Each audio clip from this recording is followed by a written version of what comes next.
వాక్యాన్ని ఎరిగిన మనకి బైబిల్లో ఉన్న కొన్ని కాలగతులను గురించి మనకు తెలియాలి. మీరు ఎన్ని ప్రసంగాలు విన్నారో నాకు తెలియదు, కానీ నూతన సందేశాలు, నూతన సంవత్సర సందేశాలు నాకు తెలియదు, కానీ లైఫ్ లాంగ్ ఇది మీరు గుర్తుపెట్టుకోండి. నా జీవితానికి అవసరం, మీ జీవితానికి అవసరం, మన జీవితాలకు అవసరం. ఇక వెళదాం ఆలస్యం చేయకుండా. ప్రకటన గ్రంథం 21వ అధ్యాయం. ప్రకటన గ్రంథం 21వ అధ్యాయం 5వ వచనం నుంచి చూడండి. అప్పుడు సింహాసనాసీనుడై ఉన్నవాడు, ఇదిగో సమస్తమును నూతనమైనవిగా చేయుచున్నానని చెప్పెను. మరియు ఈ మాటలు నమ్మకము నిజమునై ఉన్నవి గనుక రాయమని నాతో చెప్పుచున్నాడు. ఆగుతాం. ఇక ఎవరు ఇంకా అటు ఇటు తిరగొద్దు దయచేసి, ఇంకా చాలా టైం అయిపోయింది. ఇంకా అలా కూర్చోండి శ్రద్ధగా. రాయబడిన సంగతి చూడండి. సింహాసనం మీద ఎవరో కూర్చున్నారట. ఎవరు సింహాసనం మీద కూర్చున్నది? దేవుడు. సింహాసనం అనగానే దేనికి అర్థం అండి? అన్నిటి మీద అధికారి అని అర్థం, ఇంక్లూడింగ్ టైం. కాలము మీద కూడా ఆయన అధికారి అయి ఉన్నాడు. సింహాసనం మీద కూర్చున్నాడు. ఆ కూర్చున్నవాడు సమస్తాన్ని నూతనం చేయాలనుకుంటున్నాడు. చాలామంది రెఫరెన్స్ ఎక్కడ కోట్ చేస్తారంటే అది న్యూ ఇయర్ కోట్ చేస్తారు. అది నూతన సంవత్సరానికి సంబంధించిన రెఫరెన్స్ కాదు. ఒక నూతన యుగం ఎదురు చూస్తుంది.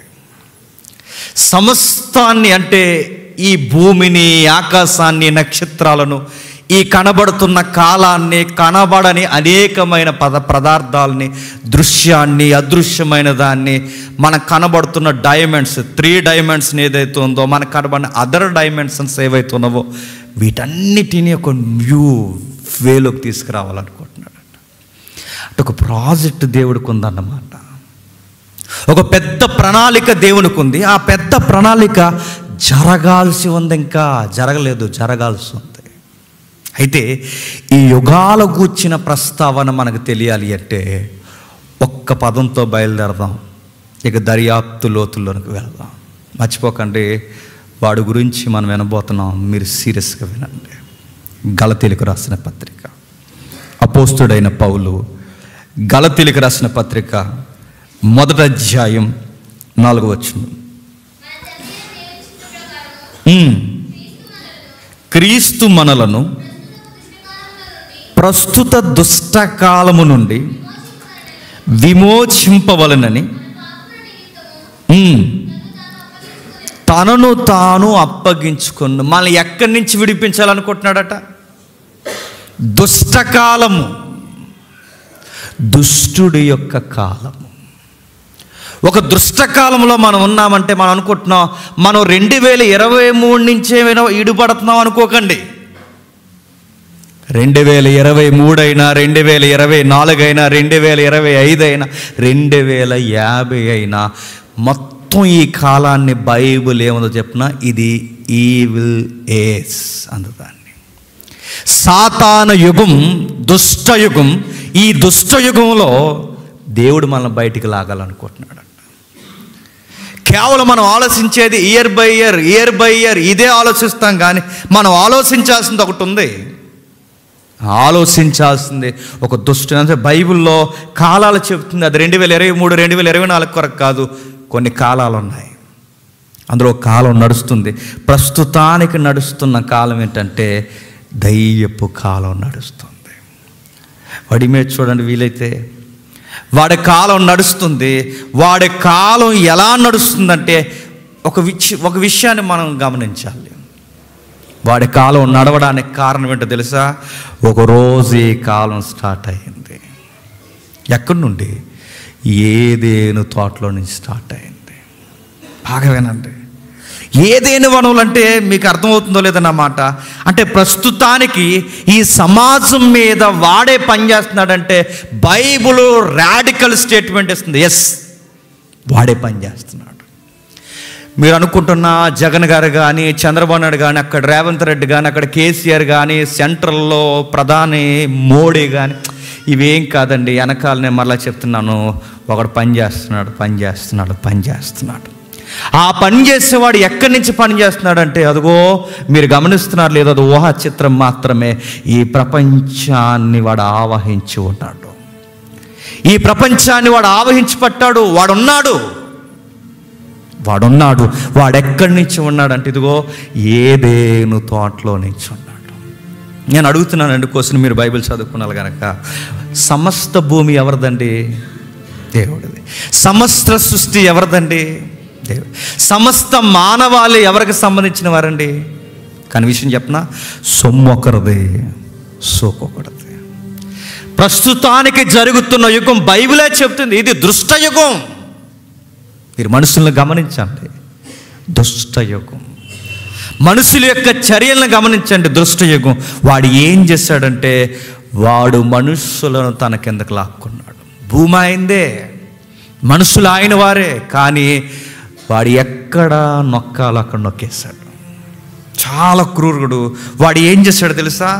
మీరు మాట గమనించండి. ఏదైనా చోటలో ఒక మాట ఉంటుంది మనకి, ఏదైనా వనానికి ఒక మాట ఉంటుంది. ఇదిగో పైన ఆకాశ పక్షులే కానీ, కింద భూమి మీద పాకుతున్న జంతువులే కానీ, సమస్త సృష్టిని వేలండి. మరో మాట ఉంటుంది కీర్తనలో, ఇదిగో సమస్త సృష్టిని చేసిన దేవుడు మానవాళి పాదాల కింద పెట్టి మనుష్యుడికి ఏమిచ్చాడట? అధికారం ఇచ్చాడు. నా మాట బాగా వినండి. మనుష్యుడికి అధికారం ఇచ్చాడు అంటే, ఈ సృష్టి మీద ఎవరు అధికారం అయి ఉండాలి చెప్పండి? దేవుడి తర్వాత మనుష్యుడు. ఇప్పుడు ఈ మనుష్యుడి చేతుల్లో దేవుడు పెట్టాడంటే, ఈ యూనివర్స్ని మేనేజ్మెంట్ చేయవలసిన హక్కు, రైట్స్ మనిషికి ఉన్నాయి. ఏ హక్కులైతే దేవుడు ఎవరి చేతుల్లో పెట్టాడో, ఇప్పుడు ఆ హక్కులు వీడి చేతుల్లోకి రావాలంటే, హక్కులకు హక్కుదారులైన వారిని చెప్పండి లాగేశాడు. ఆ మాట అర్థమవుతుందా? పేరుకు దేవుడు మనుషులే, పేరుకు దేవుని భూమే, పేరుకి దేవుని సృష్టే, కానీ ఈ అధికారం అంతా ఎవరి చేతుల్లో అయితే దేవుడు పెట్టాడో ఇప్పుడు వాడినే లాగాడు. అవ్వమ్మను లాగేశాడు, ఆదామును లాగేశాడు. ఎందుకంటే వాళ్ళ దగ్గరున్న అధికారాలు లాగేశారు. అందుకే ఈ వరల్డ్ అంతా దేనితో నిండిపోయిందంటే డెవిల్ స్పిరిట్తో ఉంది. మీరు చూసారా? మీరు చూస్తున్నారా? చాలామంది క్వశ్చన్స్ అడుగుతారు, అవి ఎందుకు అలా జరుగుతున్నాయి, ఇవి ఎందుకు అలా జరుగుతున్నాయి, దేవుడు ఉంటే ఏం చేస్తున్నాడు, దేవుడు అధికారి అయితే ఏం చేస్తున్నాడు, రేపులు ఎందుకు జరుగుతున్నాయి, మానభంగాలు ఎందుకు జరుగుతున్నాయి, మర్డర్లు ఎందుకు జరుగుతున్నాయి అంటే, ఒకడున్నాడు, నీకు అర్థమవుతుంది అది చెప్తున్నా. వాడు అండర్లో జరుగుతుంది, వాడు ఆపరేట్ చేస్తున్నాడు, వాడు నడిపిస్తున్నాడు, వాడు వెనకాల నడుస్తుంది. అది 2023 అయినా, 2022 అయినా, 2020 అయినా, ఇదంతా దాటి 3 సంవత్సరాల తర్వాత 2024 అయినా క్యాలెండర్ మారుతుంది తప్ప వాడి చేతుల్లో నుంచి అధికారము మారదు. మీకు వచనాలు తెలుసని నేను తేల్చుకుంటూ వెళ్ళిపోతున్నాను. మరో మాట నేను చెప్తాను. సాతానుగాడి చేతిలో ఎంత అధికారం ఉన్నా దేవుడు పర్మిషన్ లేనిదే చెప్పండి ఎంట్రు కూడా రాలదన్నాడు దేవుడు. ఈ స్టేట్మెంట్ ఎక్కడ జరిగిందంటే, మీరు యోబు దగ్గర గమనించండి. తీసుకో, నీకేం కావాలో తీసుకో, కండిషన్స్ అప్లై అవుతాయి. యోబు ప్రాణం జోలికి పోకన్నాడు. అంటే పర్మిషన్ ఆయనే ఇస్తున్నాడు. ఎందుకు పర్మిషన్ ఇస్తున్నాడు? ఆయన చిత్తమును నెరవేర్చలేని దగ్గర, ఎక్కడైనా లొసుకులు లోపాలు ఉన్న దగ్గర, దేవుని చిత్తం జరగట్లేదని గమనించిన దగ్గర దేవుడే చెప్పండి పర్మిషన్ ఇచ్చేస్తాడు. మీ ఇంట్లో ఉంటారు ఎలాంటి వాళ్ళు చూడండి, మన స్నేహితులు ఉంటారు ఎలాంటి వాళ్ళు చూడండి, వాళ్ళు అర్థమవుతుంది. నేను అడుగుతున్నాను, సాతానికి ఎప్పుడు మన చుట్టూ ఉన్న వాళ్ళు మనము దొరుకుతామంటే మీకు డైరెక్ట్ ఆన్సర్ అర్థం అవ్వాలి. దేవుని చిత్తం మన లైఫ్లో ఎప్పుడైతే జరగదో చెప్పండి వాడి చేతుల్లోనే కూర్చుంటాం వెళ్ళి. ఆదాం ఎందుకు దొరికేస్తాడు చెప్పండి? దేవుని చిత్తం చేయలేదు కనుక. అవ్వం ఎందుకు దొరికేసింది చెప్పండి? దేవుని చిత్తం చేయలేదు కనుక. యోబు ఎందుకు దొరకలేదు చెప్పండి? దొరికినట్టే దొరికి. ఎందుకు దొరకలేదు చెప్పండి? నీతికి పడి నిలబడ్డాడు కనుక. దావీదు కూడా ఎందుకు దొరికేశాడు చెప్పండి? యుద్ధం చేయాల్సినాడు దేవుడి చిత్తంలో లేకుండా ఇంటికాడ కూర్చొని ఆయన సుఖపడుతున్నాడు కనుక దొరికేశాడు. ఇప్పుడు చెప్పండి, నువ్వు నేను ఈ ప్రపంచంలో ఉన్న ఎవ్రీ హ్యూమన్ బీయింగ్, మీరు ఎవరైనా మీరు తీసుకోండి, అది స్త్రీ అయినా పురుషుడైనా పిల్లోడు పెద్దోడు, దుష్టత్వంలో ఎలా ఉండిపోయారయ్య అంటే దేవుని చిత్తాన్ని ఎవడైతే నెరవేర్చారో వాళ్ళు ఖచ్చితంగా ఎవడ అండర్లో ఉంటారు. మనం దేవుడు దేవుడు దేవుడు దేవుడు అని మన గుండెలు బాదుకుంటాం, అలాగే దేవుడు అంటే లైట్గా తీసుకుంటారు. ఎందుకు? వాడు ఆడ అండర్లో ఉన్నారు. దేవుడు దేవుడు అని మనం మాట్లాడుతుంటాం, వాళ్ళ బుర్రకెక్కదు, వాళ్ళకి అన్నీ ఎక్కుతాయి. వాడి దగ్గర కూర్చోబెట్టుకుని జో కొట్టి వాడు ఏం చేస్తాడు చెప్పనా, లాలన చేస్తున్నట్టే చేసి చేసి చేసి ఈ 2 కళ్ళు పొడిసేస్తాడట వాడు. బైబిల్లో చూస్తారా వచ్చును చూడండి, కళ్ళు పెద్దవ చేసి చూడండి. కొరింథీయులకు రాసిన 2వ పత్రిక, కొరింథీయులకు రాసిన 2వ పత్రిక 4వ అధ్యాయం, కొరింథీయులకు రాసిన 2వ పత్రిక 4వ అధ్యాయం 4వ వచనం చూడండి. దేవుని స్వరూపు అయి ఉన్న క్రీస్తు మహిమను కనుపరచు సువార్త ప్రకాశము వారికి ప్రకాశింపకుండు నిమిత్తము ఈ యుగ సంబంధమైన దేవత అవిశ్వాసులైన వారి మనోనేత్రాలకి, అదే నేను చెప్తున్నాను, ఎందుకు మనకలాగా దేవుని విషయాలు మన చుట్టూ ఉన్న వాళ్ళకి ఎక్కువంటే చెప్పంటే, ఆడు మూసేశాడు. వాడు ఎలక్కుండా మూసేస్తాడు. వాడికి మనం ఎంత చెప్పినా వాళ్ళ మనోనేత్రాలకు ఎక్కదు. ఎందుకంటే ఆల్రెడీ వారికి దక్కేశారు. ఆ దక్కేసిన వాడి చేతుల్లో వాడు 2 కళ్ళు చెప్పండి మూసేశాడు. నువ్వు గింజుకో యేసుప్రభు సువార్త కొరకు ఎంతైనా చెప్పు, గింజుకో, అది కాదు ఇది కాదని ఎంతైనా చెప్పు, ససే మేరా ఇంచు కూడా వాళ్ళ బుర్రలకు ఎక్కదు. ఎందుకు చెప్పిన వాళ్ళు దొరికేస్తారు. మరో మాట నేను చెప్పనా, వాళ్ళకి ఎంత చెప్పే ప్రయత్నం చేసినా సత్యం పట్ల వాళ్ళకి అవగాహన కన్నా, చెప్పే సువార్త పట్ల అవగాహన కన్నా తిరగేసి క్వశ్చన్లు అడుగుతారు. ఈ లోకం ఎప్పుడు అడిగే ప్రశ్న ఏంటి చెప్పనా, దేవుడు అనేవాడే ఉంటే ఇన్ని ఘోరాలు ఎందుకు జరుగుతున్నాయండి ఎవ్రీ ఇయర్?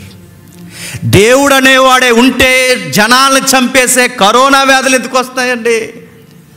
దేవుడు అనేవాడే ఉంటే ఆయన ఏమైపోయాడని అడుగుతున్నాను. నేను రివర్స్ అడుగుతున్నాను, దేవుడు అనేవాడే ఉంటే అన్నావు కదా, ఆయన ఎక్కడున్నాడో ఎప్పుడైనా ఎతికావా? నేను అడుగుతున్నాను. ఉన్నాడా అని అడుగుతున్నావు. ఉన్నాడో లేదో ఎప్పుడైనా ఎతికావా? ఎతుకుతాం రమ్మంటే రావు. మరి ఏం చేస్తావు? అచ్చు పిలాతలా చేస్తావు. పిలాతు అడిగాడు యేసుప్రభుని ఎదురుగా నిలబెట్టి, ఏమని, నువ్వెవరివి అని అడిగాడు. యేసుప్రభు వారు అన్నారు, సత్యమును గూర్చి సాక్ష్యం ఇచ్చుటకు పుట్టితిని. వెంటనే వాడికి స్ట్రైక్ అవ్వాలి కదండి, సత్యం అంటే ఏంటి, సత్యం అంటే డెఫినేషన్ ఏంటి, సత్యాన్ని కూర్చున్న అవగాహన ఏంటి, ఇవి అడిగాడండి. వాడు అడగడు. నువ్వెవరవని అడిగాడంటే నువ్వు ఎక్కడుంటావు, ఎవరు అంటే ఎప్పుడు ప్రశ్న అదే. చూడండి, దేవుడు ఎక్కడున్నాడని అడిగారే తప్ప ఆయన చెప్పింది కాస్త నిదానించి విన్నారా చెప్పండి.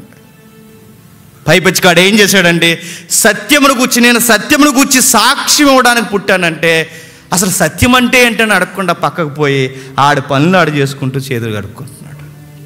అంటే వినరు కానీ అడుగుతారు.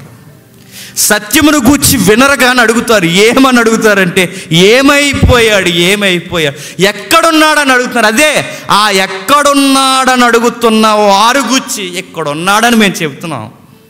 మీరు వింటారా? వినరు.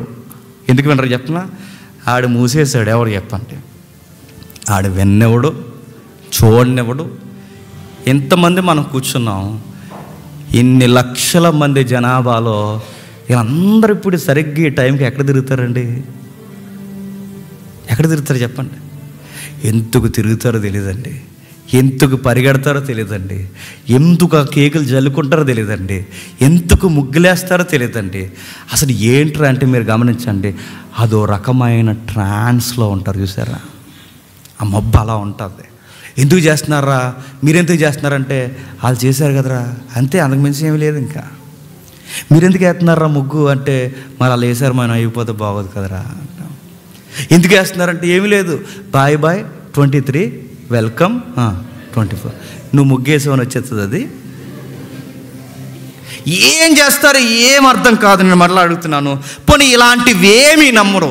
ఎంత గుడ్డోళ్ళు మీరు చూడండి, ఎలాంటివి నమ్ముతారు చెప్పనా? మీరు సినిమాల్లో హీరోలను గమనించండి. ట్రెండ్ చెప్తున్నాను, సాతాను ఎలా పట్టిందో. ఆడెలా గుద్దితే ఆడెళ్ళి ట్రాన్స్ఫర్ మీద పడిపోయి అక్కడి నుంచి ఆడ కింద 2 మగ్గలేసి అలా లెగిసిపోయి అలా వెళ్ళిపోతే అది నమ్ముతారు. దానికి 150 రూపాయలు 200 ఇస్తారు. నేను అడుగుతున్నాను, సత్యం చెప్తే నమ్ముతారండి? యేసు ప్రభువు వారు ఒక ఆయన దేవుడిగా వచ్చాడంటే నమ్ముతారా? ఆడి గాల్లో ఎగిరిపోతున్నాడంటే నమ్ముతారు, ఆడు గుద్దేస్తే చచ్చిపోతాడంటే నమ్ముతారు. ఇన్ని నమ్ముతారు, కానీ సువార్త నమ్మరు. మళ్ళీ నేను చెప్తున్నాను, ఎందుకు నమ్మరంటే ఇది డెవిల్స్ టైం. నమ్మనివాడు వాడు. ఇది ఈవిల్ ఏజ్. వాడు నమ్మనివాడు వాడు. వాడు అండర్లో ఉన్నారు కనుక వాడు అన్నీ అర్థమయ్యేలా చేస్తాడు. సత్యదేవుని గురించి కొంచెం దూరం పెడతాడు.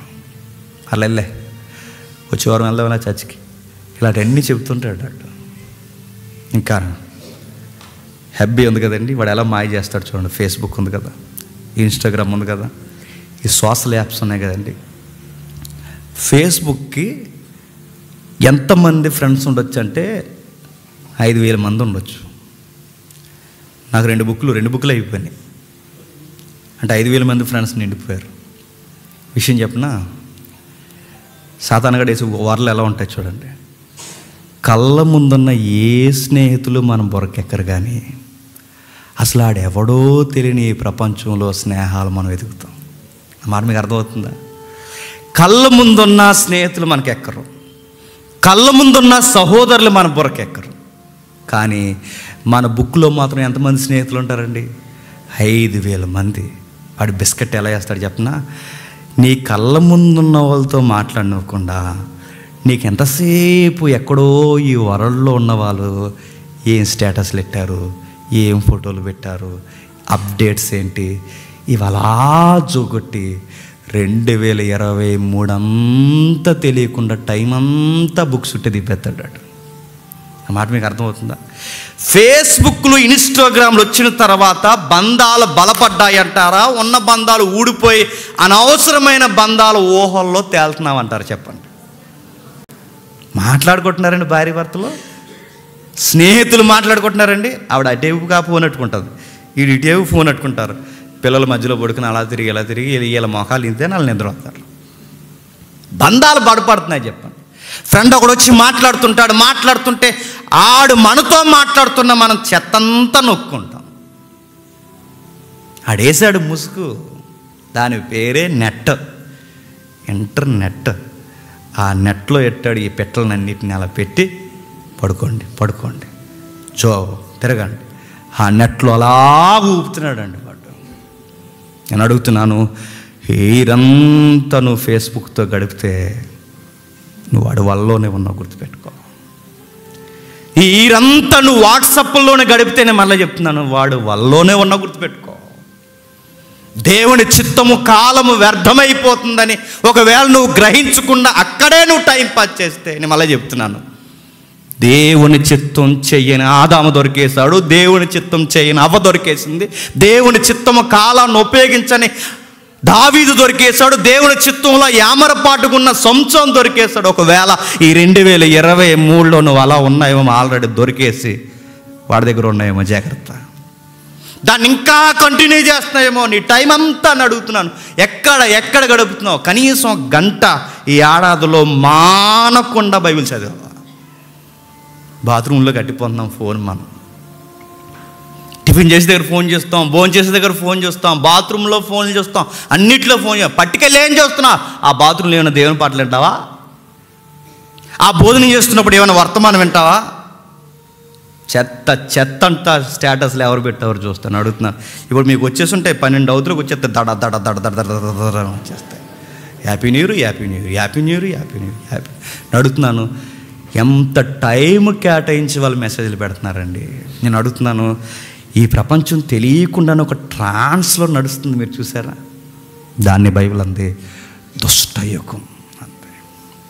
దేవుడు కాలము, ఈ విలువైన సమయానికి, విలువైన జీవితాన్ని గూర్చి దేవుని చిత్తము ఇవేం బొరకలేకనివ్వడండి. అలాగాడు టైం ముందుకు నడుపుతాడు. నెక్స్ట్ వాడు వేసే వాళ్ళు ఇంకోటి చెప్పిన, వాడు ఖచ్చితంగా విగ్రహారాధన చేయిస్తాడండి. నేను మళ్ళీ చెప్తున్నాను, వాడున్నాడు, ఇది దుష్టయుగం అనడానికి అదే నడుస్తుంది అన్నాడు. వాడు ఖచ్చితంగా విగ్రహారాధన చేయిస్తాడు. మీరు చేస్తున్నారు. నన్ను నేను కూడా ప్రశ్నించుకుంటున్నాను, నేను కూడా చేస్తున్నానేమో. మేము ఎక్కడ చేస్తున్నాం అనకండి. విగ్రహానికి వాడే మెటీరియల్స్ ఏంటండి? బైబిల్లో ఉన్నాయి. ఏం మెటీరియల్ వాడతారండి? బంగారము, ఇనుము, చెప్పండి, రాళ్ళు, రంగురాళ్ళు, ఇలాంటివన్నీ వాడతాం. నేను అడుగుతున్నాను, సామాన్యమైన రాళ్ళు కూడా వాడతారు. వీటిని మనం పూజించట్లేదంటారా? ఈ 2023లో పిసినుగొట్టి ఎంత వ్యవహారం చెప్పిన, ఇంత బంగారం కొరకు కూడా ఏడ్చాం. నువ్వు బంగారం మీద ఉన్న మోజు, నేను చెప్తున్నాను, నువ్వు విగ్రహారాధనే చేస్తున్నావు. నీ ఇల్లు కోసం నువ్వు ఎంత టైం కేటాయించు నేను చెప్తున్నాను. ఆ ఇంట్లో ఉన్న రాళ్ళు ఉన్నాయే అని అడుగుతున్నాను, ఆ రాళ్ళకి నువ్వు ఎంతగా ఆలోచిస్తున్నావు. ఇది విగ్రహారాధన కాదా చెప్పు? కార్లు, బైకులు, వస్తువులు, ఫోన్లు, ఈ మెటీరియల్ అంతా ఏంటి చెప్పండి? ఇది విగ్రహారాధన కాదా? జస్ట్ ట్రాన్స్ఫార్మ్ చేశాడు అంతే. వాడు పూర్వకాలం మనుషులకి ఒక ఆకారంలో పెట్టాడు, ఇప్పుడు మంచి సేపులు ఇచ్చి చేతిలో పెట్టాడు మనకి. ఇదిగో నాకు సేపు ఇచ్చాడు, నా మ్యారేజ్ రింగ్ ఇది, మంచి మంచి సేపులు ఇచ్చాడు వాడు. ఇదిగో ఇలాగ ఒక చతురస్ర ఆకారం ఇచ్చాడు, ప్రతి దానికి ఒకటి పెట్టాడు. చూడండి, మన ఇంటిని ఎంత ఆరాధించేస్తామండి మనం కొనుక్కున్న వాహనాలని ఎంత ఆరాధించేస్తామండి మన చుట్టూ ఉన్న పదార్థాలను ఎంత ఆరాధించేస్తున్నామండి. కట్టుకునే బట్టనే ఎన్నిసార్లు అద్దంలో చూసుకుంటామండి. ఈ 31కి ఏం వేసుకోవాలని ఎంత షాపింగ్ చేసి ఉంటావో, ఈ 25కి నువ్వు ఏం వేసుకోవాలని ఎంత తిరుగుంటావో. బట్టను ఆరాధిస్తున్నాం, మెటీరియల్ని ఆరాధిస్తున్నాం, ప్రతి పదార్థాన్ని ఆరాధిస్తున్నాం. అందుకే మళ్ళీ చెప్తుంది బైబిల్, ఇది దుష్టయుగం వాళ్ళలోనే ఉంది. వాడు పట్టేశాడు, కనబడ్డాడు, వాడు పట్టాడు. ఇదిగో సోషల్ మీడియాకి పట్టాడు, మనస్సులను కేంద్రీకరించిన విగ్రహారాధనకు పట్టాడు. దేవుని కన్నా కులానికి పెద్ద పేటలు వేసుకునే కుల జాడ్యంలో పట్టాడు. నీ వంశం నీ వాళ్ళని చేస్తున్నావుగా, దేవుని కన్నా నీ వాళ్ళకి ఎక్కువ విలువనిస్తున్నావుగా, అక్కడ కూడా పట్టేశాడు వాడు. ఈడి రకంగా ఉండడు అనుకోకండి, ఆడ అన్ని రకాలుగా ఉంటాడంటాడు. అవ్వం దగ్గరికేమో పాములో వస్తాడు, పేతురు దగ్గరికేమో మనసులో వస్తాడు, యేసుప్రభు దగ్గరికేమో చేయబట్టుకుని కొండ మీద తీసుకెళ్తాడు. నీ దగ్గరికి నా దగ్గరికి ఎలా వస్తాడంటే ఫేస్బుక్లో వస్తాడు, ఇన్స్టాగ్రామ్లో వస్తాడు, బంధువుల్లో వస్తాడు, స్నేహితుల్లో వస్తాడు. నిన్న టార్గెట్ అల్లా ఒక్కటే, నువ్వు దేవుని చిత్తం చేయకూడదు. ఒకవేళ నువ్వు దేవుని చిత్తం చేసావంటే దేవుని అధికారం నీ చేతుల్లోకి వస్తుంది. వాడి చేతుల్లో అధికారం ఉండాలంటే నువ్వేం చేయకూడదు చెప్పు? నువ్వు దేవుని చిత్తం చేయకూడదు. నేను అడుగుతున్నాను, ఎవరికి అర్థమవుతాయండి? ఇది దుష్ట యుగం అని చెప్తే ఎవరికి అర్థమవుతాయి చెప్పండి? మరలా నేను చెప్తున్నాను, మరి ఇది పోవాలి అంటే ఎప్పుడు పోతుంది? 24లో పోతుందా? 25, 26, 2050, 60, 70, 3 ఏళ్ళు, 4 వేలు, 5 వేలు, ఎప్పటికీ పోతాం. ఎప్పుడు పోతుందో చెప్పనా? బైబిల్ ఒక రెఫరెన్స్ ఉంది, చూద్దాం ఒకసారి. మత్తయి సువార్త, త్వరగా మత్తయి సువార్త 13వ అధ్యాయం, మత్తయి సువార్త 13వ అధ్యాయం 39వ వచనం చూడండి. మత్తయి సువార్త 13వ అధ్యాయం.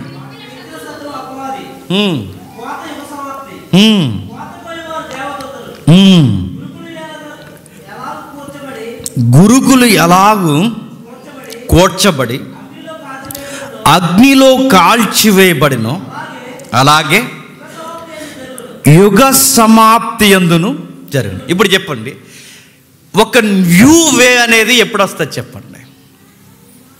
యుగ సమాప్తి వరకు రాదంట. ఆ మాట మీకు అర్థమవుతుందా?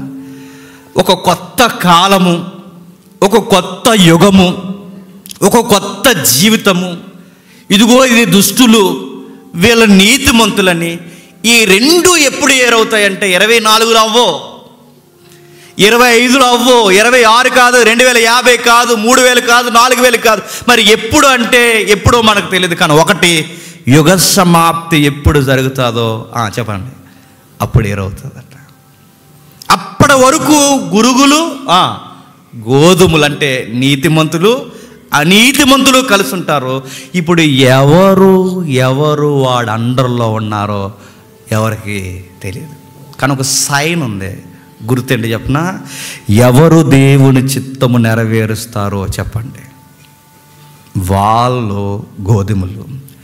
ఎవరైతే దేవుని చిత్తము నెరవేర్చరో చెప్పండి, వారు గురుకులు. ఒక యుగం వస్తుందట. బైబిల్ అండి ఆది కాండం నుంచి నేను మళ్ళీ చెప్తున్నానండి. మీకు ధైర్యం ఉంటే, ఒప్పుకునే మనసు ఉంటే, ఎదురు చూసే ఓపుకుంటే, ప్రతి అడుగడుగునా బైబిల్ ఏం చెప్పింది చెప్పనా? అసలు న్యూ ఇయర్ అంటే ఇది కాదు, కాలం అంటే ఇది కాదు. ఒక కాలం ఉంది, ఆ కాలం రాబోతుంది. ఆ కాలంలోనే ఈ మార్పులు జరగబోతున్నాయి. ఏమవుతుంది? సమస్తము నూతనముగా మారబోతుంది. ఇప్పుడు అయిందండి సమస్తము నూతన. పాత అప్పులు లేవండి, తీరిపోయినాయా? డిసెంబర్ వచ్చిందని. పాత రోగాలు లేవండి, తీరిపోయినాయా? పాత గొడవలు ఇంకా అలా ఉన్నాయి. అత్త గొడవలు, మామ అల్లుడు గొడవలు ఉన్నాయా లేదా? అప్పులో డిసెంబర్ వచ్చింది కట్టకలే అంటాడా? రోగం పర్లేదు, డిసెంబర్ వచ్చింది ఇంకా ఆగిపోతున్నాను 23తో బాయ్ అంటదా? ఏది మారింది? ఏం మారింది? ఏం మారదు. ఇంటి ముందు ముగ్గు మారుతుంది, లోపల క్యాలెండర్ పేజ్ మారుతుంది. ఏం మారింది? మన తలకాయ ఏం మారలేదు. ఏది మారదు. అదే రోగాలు, అదే బాధలు, అవే సమస్యలు, అవే ఏడుపులు, అవే గొడవలు. అంతే. జస్ట్ ఈ 2-3 గంటలు అలా ఊగుతాం, న్యూ ఇయర్ అని ఫీల్ అవుతాం. నెల అయిపోయిన వెంటనే ఆ న్యూ ఇయర్ ఫీలింగ్ కూడా పోతుంది. మళ్ళీ న్యూ ఇయర్ ఎప్పుడు వస్తుందా అని చెప్తున్నాను. ఎప్పుడు న్యూ ఇయర్ కోసం ఎదురు చూస్తున్నా. కానీ నేను నిజంగా చెప్తున్నాను, ఆ న్యూ అనేది ఏమైనా అనుభవిస్తున్నావా? ఏమనుభవిస్తున్నావు? టర్కీ కూడా తినేసి ఉంటున్నావు అంతే. ఏమనుభవిస్తున్నావు? ఏం అనిపించట్లేదు. కక్క ముక్క డొక్క తినడమే న్యూ ఇయర్ అనుకుంటున్నావు తప్ప ఏం న్యూ ఇయర్ చెప్పండి? ఒకవేళ అది గట్టిగా తినేసామంటే మళ్ళీ 1వ తారీఖు కల్లా హాస్పిటల్కి వెళ్ళిపోవాలి. ఏం న్యూ ఇయర్ చెప్పండి? గట్టిగా తింటే బతకలేము, తినకపోతే బతకలేము, మనుషులు నిలబడితే బతకలేము, నిలబడకపోతే లోపల ఉంటే గాలేకి బతకం. అసలు నేను అడుగుతున్నాను, ఏముందండి న్యూ ఇయర్? అదే సొక్కం, అదే మనిషి, అదే అప్పులు, అయ్యే బాధలు, అవే గొడవలు, అదే మొఖాలు, ఇదే జీవితం, ఇదే చర్చి, ఇదే జేమ్స్ గారు, ఇంత వ్యవహారం అంతే. ఇంకా ఇది కాదు న్యూ ఇయర్ అంటే. ఏదో ఉంది. ఏముంది? ఇంకో రిఫరెన్స్ చూడండి, స్థిరపరచుకుందాం. మత్తయి సువార్త 12వ అధ్యాయం, మత్తయి సువార్త 12వ అధ్యాయం 32వ వచనం ముగించుకుందాం. మత్తయి సువార్త 12వ అధ్యాయం 32వ వచనం. మనుష్య కుమారునికి విరోధముగా మాట్లాడు వానికి పాపక్షమాపణ కలదు కానీ పరిశుద్ధాత్మనికి విరోధముగా మాటలాను వానికి ఈ యుగమందైనను రాబోవు యుగమందైనను. 2 కాలాలు చెబుతున్నాడు, మీరు గమనిస్తున్నారు లేదు? ఒకటి ఈ యుగము చెప్పండి, రాబోవు యుగం అంటే కనిపిస్తున్న టైం ఒకటి చెప్పండి, ఇంకా కనబడిన టైం ఒకటి ఉంది. మీకు ఎన్ని రిఫరెన్స్ ఉన్నాయండి బైబిల్ అలాంటివి? ఎన్నో వందల రిఫరెన్స్ ఉన్నాయి. కోకలలు ప్రసంగాలు ప్రపంచ పటం మీద ఉన్నాయి ఈ యుగాలకు వచ్చి. ఇదిగో ఈ యుగము రాబో యుగం, ఈ యుగము రాబో యుగం. క్రైస్తవుడు ఎదురు చూసేది చెప్పిన 2024 కొరకు కాదు. నిజంగా నీ బుర్రకు వాక్యం ఎక్కితే, నిజంగా నీ వాక్యము నీ మైండ్లో పనిచేయడం స్టార్ట్ అయితే నువ్వు ఎదురు చూడాల్సింది రాబోతున్న నూతన సంవత్సరం కొరకు కాదు, నూతన యుగం. అది ఇప్పుడు వస్తుంది.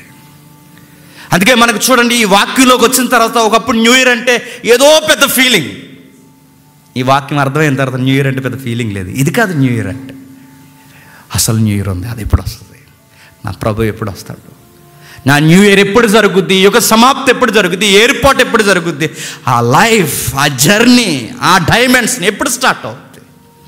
దీని కొరకు ఎదురు చూస్తాం. అందుకే క్రైస్తవుడి ఎదురుచూపు సంవత్సరాలు కాదు, క్రైస్తవుడి ఎదురుచూపు యుగం. ఈ దుష్ట యుగం నుంచి ఆ నూతన యుగంలోనికి సమస్తము నూతనంగా మారిపోయి ఈ మూలుగులు పెడబొబ్బుల నుంచి నేను ఎప్పుడు వెళ్తాను? ఎప్పుడైనా ఎదురు చూసారా? మీరు కూడా 2024 కొరకు ఎదురు చూస్తాం. ఒకవేళ ఇప్పటివరకు మీరు అలా ఎదురు చూస్తే ఒక ఆత్మీయ తమ్ముడుగా, అన్నగా, కొడుకుగా, అన్నగా మీ అందరికీ నేను చెప్తున్నాను, మీ వ్యూ మార్చుకోండి. దయచేసి అలా ఆలోచించకండి, ఎందుకంటే అది మంచి పద్ధతి కాదు. మనం ఆలోచించాల్సింది ఒక యుగం ఉంది, ఒక యుగం ఉంది. ఎప్పుడు వస్తుంది అది ఏమో తెలీదు. ఈరోజే రావచ్చు, రేపే రావచ్చు, ఎల్లుండే రావచ్చు. మరి ఆ యుగంలో నేను ఉండాలి అంటే మళ్ళీ సాయం దేవుని చిత్తం నెరవేర్చిన వారు ఖచ్చితంగా చెప్పండి ఆ యుగంలో ఉంటారు. మాట నేను చెప్పనా, అబ్రహాం ఉన్నాడు కదండి, వాగ్దానాలకు వారసుడు ఎవరండి? అబ్రహాం. మీరు ఎప్పుడైనా గమనించారు అబ్రహాం గారి లైఫ్ని? వాగ్దానాలకు వారసుడైన ఆయన మీరు ఎప్పుడైనా గమనించండి, ఎప్పుడైనా ఆ వాగ్దానం, ఇస్సాకును పక్కన పెట్టండి, ఎప్పుడైనా ఆ వాగ్దానము ఈ భూమి మీద జరగడం మీరు ఎప్పుడన్నా అబ్రహాం అనుభవించడం మీరు బైబిల్లో చూసారా? ఆ మాట మీకు అర్థమైందో లేదో? ఇస్సాకును పక్కన పెట్టండి.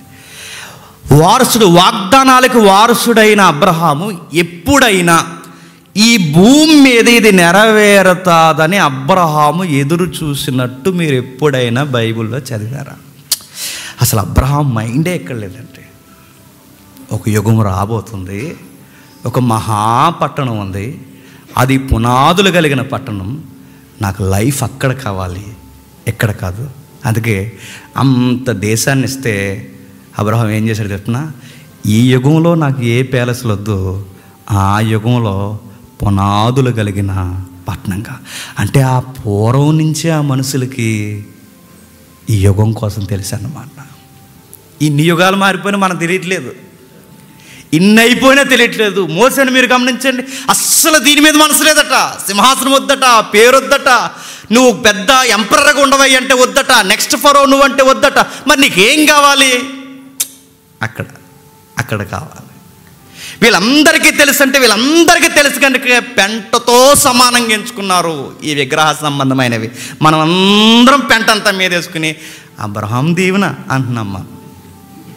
మీరు ఎప్పుడైనా అబ్రహాం దీవెన అంటే అడుగుతున్న తప్పుడు ప్రసంగాలు చేస్తున్నారండి అందరూ.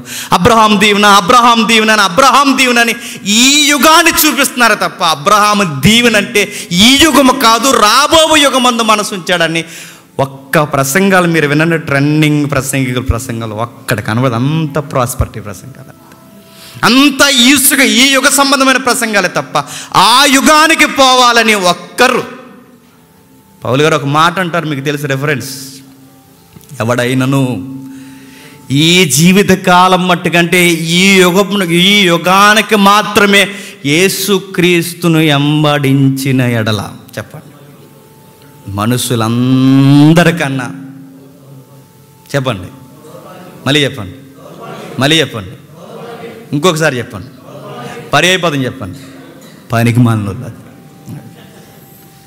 మళ్ళీ చెప్తున్నాను, అంటే ఈ యుగం కొరకు కదా. మీరు అడుగుతారు, చాలామంది అడుగుతారు, యేసుప్రభుని వెంబడిస్తే రోగాలు వస్తాయంటే వస్తాయి, యేసుప్రభుని వెంబడిస్తే కష్టాలు వస్తాయంటే వస్తాయి, యేసుప్రభుని వెంబడిస్తే మరణాలు వస్తాయంటే వస్తాయి. ఎందుకంటే ఇది దుష్ట యుగం, నీతిమంతులకి నిలువరమైన గుడారం ఎక్కడ లేదు. వస్తాయి, శ్రమలు వస్తాయి, బాధలు వస్తాయి, హింసలు వస్తాయి, కరువులు వస్తాయి, కటకాలు వస్తాయి, మనుషులు తిరగబడిపోతారు, నాన్న వారే వ్యతిరేకమైపోతారు, స్నేహితులే ఎన్నిపోట్లు పొడుస్తారు. ఇవన్నీ ఎందుకు జరుగుతాయంటే నీతిమంతులకి ఈ యుగమందు శ్రమే మిగులుద్ది, అంతే.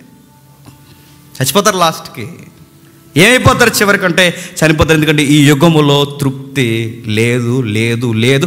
ఒకవేళ నువ్వు ఎక్స్పెక్ట్ చేసినా దొరకదు, నువ్వు ఎదురు చూసింది, నేను మళ్ళీ చెప్తున్నాను, నెరవేరకపోతే నువ్వు ఇంకా డిప్రెషన్లోకి వెళ్తావు. ఒకవేళ నువ్వు ఎదురు చూడాల్సింది ఏంటి చెప్పనా, మరణాత.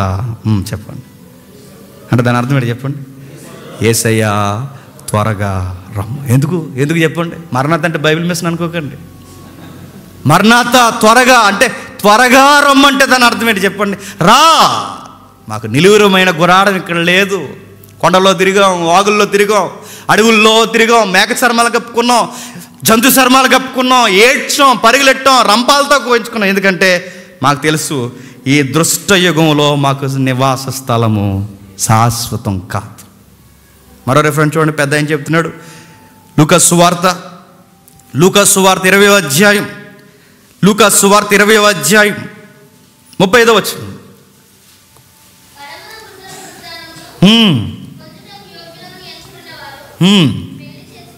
పెండ్లి చేసుకొనరు, పెండ్లికి ఇవ్వడరు, దేవదూత సమానులను దేవుని కుమారులందరూ. మాట్లాడుతున్నాను ఇప్పుడు ఈ మాట్లాడుతున్న పదాల కూర్పు ఏ లైఫ్ను కూర్చండి, మళ్ళీ ఆ యుగమే. ఏదైతే నిత్యత్వపు యుగం ఉందో ఆ యుగాన్ని కూర్చే మాట్లాడుతుంది. ఇది ఎక్కకుండా ఆడు ఏం చేశాడు చెప్పండి, మూసాడు అంటున్నాడు, ఏయ్ కేక్ కట్ చేయి, హ్యాపీ న్యూ ఇయర్ వస్తుంది అన్నాడు. సీరియస్గా మనం అంటాం, ఆడి నోట్లో కేక్ పెట్టేసి ఆడు మన నోట్లో కేక్ పెట్టేసి happy new year, happy new year. విషయం ఏంటి చెప్పనా, అది ఎలా ఉంటుంది చెప్పనా, అరే దుష్ట యుగంలో చచ్చిపోతావరా అంటే ఆడంటాడు సేమ్ టు యూ, నువ్వు కూడా చచ్చిపోతావు అంటాడు. అదే దాని అర్థం వెనకాల. అరే నువ్వు దుష్ట యుగంలో ఉన్నావంటే ఆడంటాడు సేమ్ టు యూ, నువ్వు అలాగే ఉన్నావు. 2023 దుష్ట యుగం, మన దుష్ట యుగంలో ఉన్నాం. పేతురు పత్రిక చూడండి ఒకసారి, త్వర ముగించుకుందాం. పేతురు రాసిన 2వ పత్రిక 3వ అధ్యాయం, పేతురు రాసిన 2వ పత్రిక 3వ అధ్యాయం 13వ వచనం. అయినను మనం ఆయన వాగ్దానమును బట్టి కొత్త ఆకాశము కొరకును కొత్త భూమి కొరకును కనిపెట్టుచున్నాము, వాటి యందు నీతి నివసించుచున్నది. ప్రియులారా, వీటి కొరకు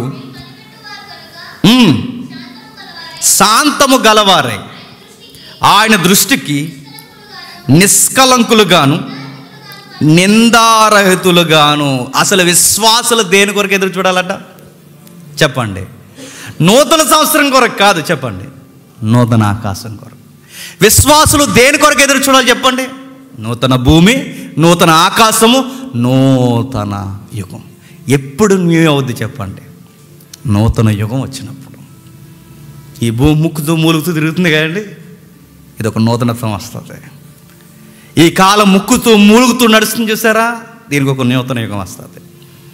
ఆకాశం మారిపోద్ది, భూమి మారిపోద్ది, సమస్త సృష్టి మారిపోద్ది. అది ఎలా ఉంటుందంటే అది ఒక నూతనం, ఇంకా బాగుంటుంది. ఏదైనా మనం బాగుందని అక్షరాల్లో మనం ఎంత చదువుకున్నామో అంత బాగుంటుంది. మళ్ళీ ఆ నూతనత్వం రావాలి. ఎందుకంటే ఏదైనా వరం తర్వాత సృష్టి వాసౌట్ అయిపోయింది, సహజత్వాన్ని చంపేసుకుంది. పండే ఫలాలు పండడం మానేస్తాయి, భయంకరమైన గచ్చపొదలు మొలిస్తాయి, జీవవృక్ష ఫలాలు పోయాయి. జీవవృక్ష ఫలాలు తిని బతకాల్సిన మనం గడ్డెత్తనాలు తిని బతుకుతున్నాం. రైస్ ఏ జాతి అండి? గడ్డి. గోధుమలు ఏ జాతి అండి? గడ్డి. మినుములు ఏ జాతి అండి? గడ్డి. జొన్నలు ఏ జాతి అండి? గడ్డి. గడ్డి తినేసి అనుకుంటున్నాం ఎక్కువ కాలం బతికేస్తాం అనుకుంటున్నాను. అడుగుతున్నాను, గడ్డి తిన్న జంతువు బతికేస్తుందా? మిమ్మల్ని అడుగుతున్నాను నేను. గడ్డి తిన్న జంతువు బతుకుతుందో చెప్పండి. లేదండి జొన్నలు తినండి, జొన్నలు అంటే నేను అడుగుతున్నాను. మా గేదె జొన్నలే తినేది, ఎప్పుడో చచ్చిపోయింది. జొన్నగడ్డ అంటారు తెలుసా? జొన్నగడ్డ తినేది. నేను అడుగుతున్నాను, నువ్వు ఎన్ని ప్రయోగాలు చేయి, ఒక నూతన యుగం రావాలి. అప్పటి వరకు నువ్వు ఎన్ని క్యాలెండర్లు మార్చుతావు, ఎన్ని మారుస్తావు మార్చు. ఆ లైఫ్ ఎలా ఉంటుందంటే ఒక డైమెన్షన్ ఉందండి బైబిల్లో. ఎంత బాగుంటుంది చూడండి. త్వరగా ముగించుకుందాం. కొరింథీయులకు రాసిన మొదటి పత్రిక 15వ అధ్యాయం, కొరింథీయులకు రాసిన మొదటి పత్రిక 15వ అధ్యాయం 51, 52 వచనాలు. ఇదిగో ఇది ఒక సీక్రెట్, ఇది అందరికి ఎక్కే సీక్రెట్ కాదు. ఈ దుష్టయుగంలో కూరుకుపోయిన వారికి ఎక్కే సీక్రెట్ కాదు, భక్తులైన వారికి, దేవుని చిత్తము నెరవేర్చాలనుకున్న వారికి అర్థమయ్యే ఒక సీక్రెట్. చెప్పండి, చదవమ్మా. మనమందరము నిద్రించముగా నిమిషములు ఒక రెప్పపాటున కడబోర మొరగగా మనమందరము మార్పు పొందుతూ. ఈ బాడీ మారిపోద్దట. తుమ్ముతున్నాం, దగ్గుతున్నాం, రోగాలు అట్టినాం, తెల్లంటికలు వచ్చేస్తున్నాయి, షుగర్లు, బీపీలు, వయసు అయిపోతే నునుపు తగ్గిపోతుంది, రకరకాలు అయిపోతున్నాంగా.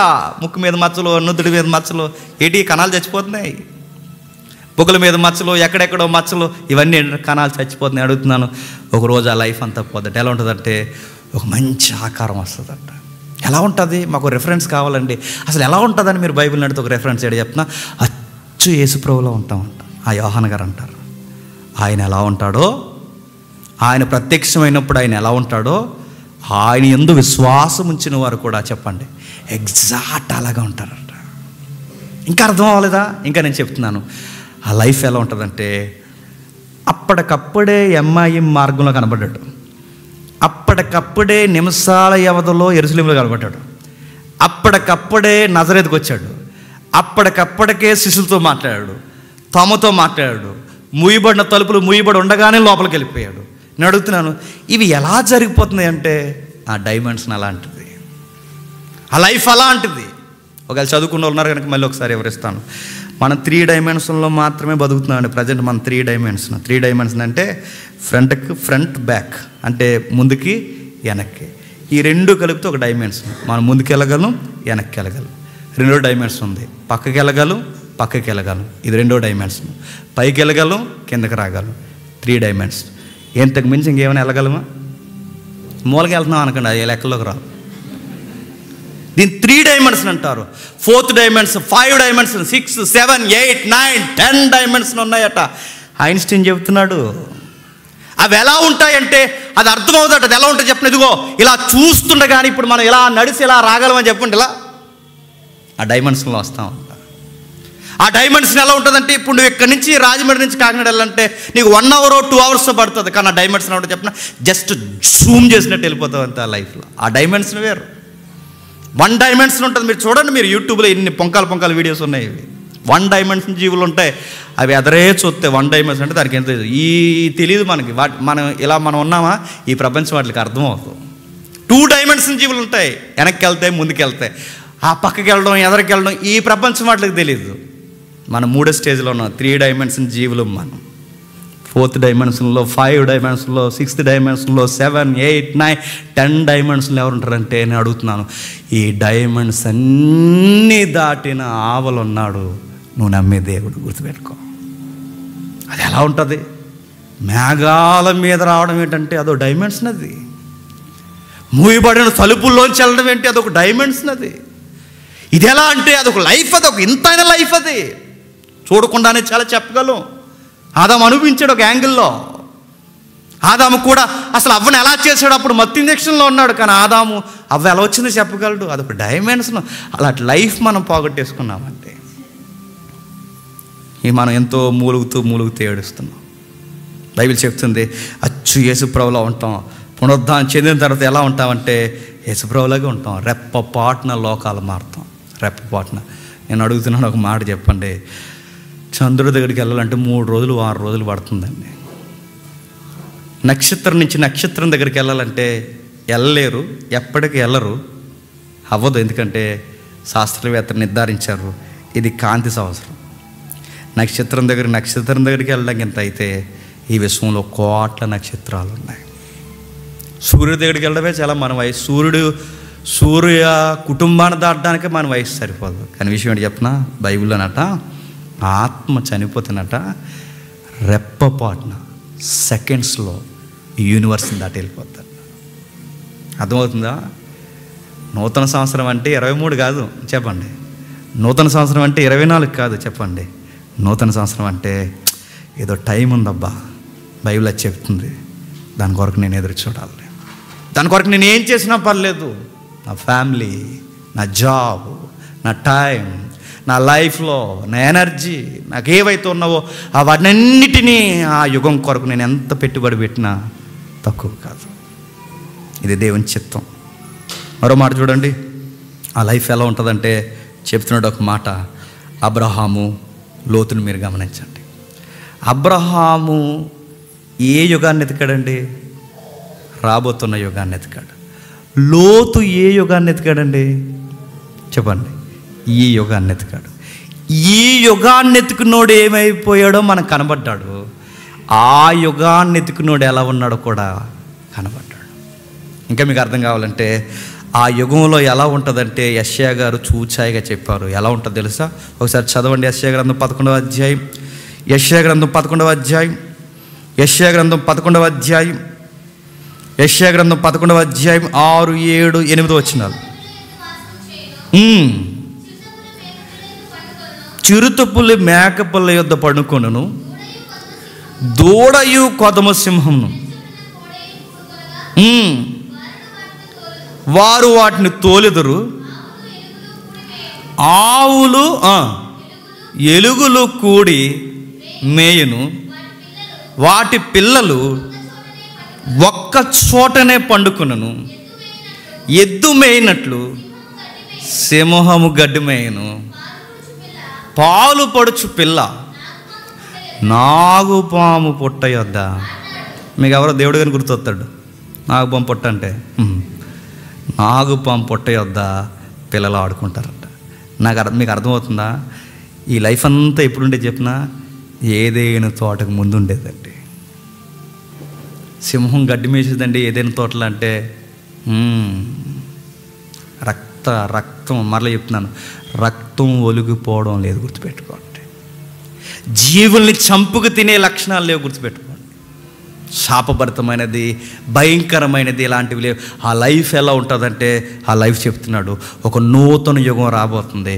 క్రూరత్వం ఉండదిక, రక్తం కారదిక, భయంకరమైన ప్రమాదాలు, జీవుల యొక్క ప్రమాదాలు ఉండవు.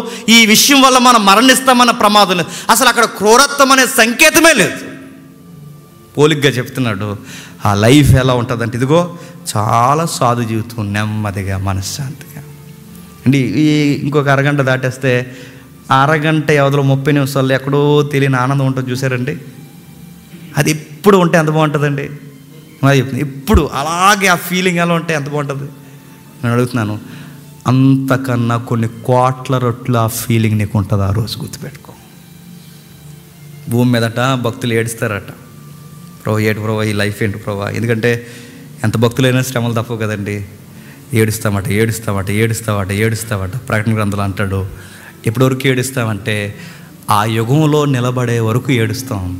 అప్పుడట గొర్రెపిల్ల వచ్చి, అంటే యేసుప్రభు వారు వచ్చి ప్రతి బాష్పబిందువుని ఆయన దగ్గరుండి తుడిసేసి, ప్రతి కన్నిటిని తుడిసేసి ఆయన అంటాడట, ఇక ఆ యుగం అయిపోయింది, ఈ యుగంలోకి వచ్చేసాం, ఇక వెలుగు, నిత్యమైన సంతోషం, ఆ జీవితం అయిపోయిందని ఒక భరోసా గొర్రెపిల్ల మనకిస్తాడట.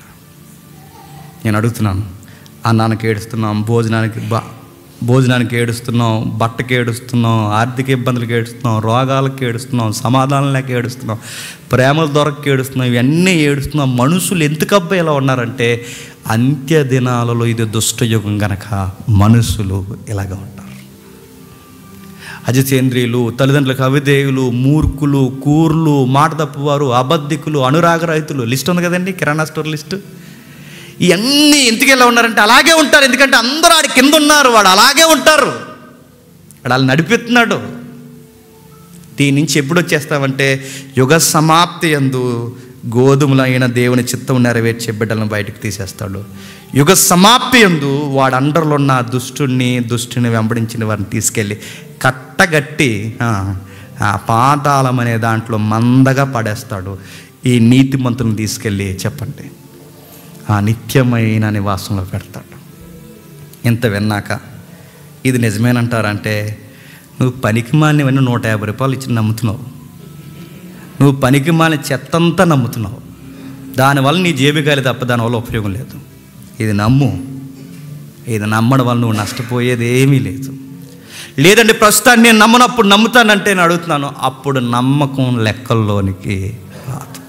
ఇప్పుడు చెప్పండి, ఒక క్రైస్తవుడిగా, యేసుప్రభుని వెంబడిస్తున్న ఒక బిలీవర్గా మనకు న్యూ ఇయర్ ఎప్పుడు చెప్పండి?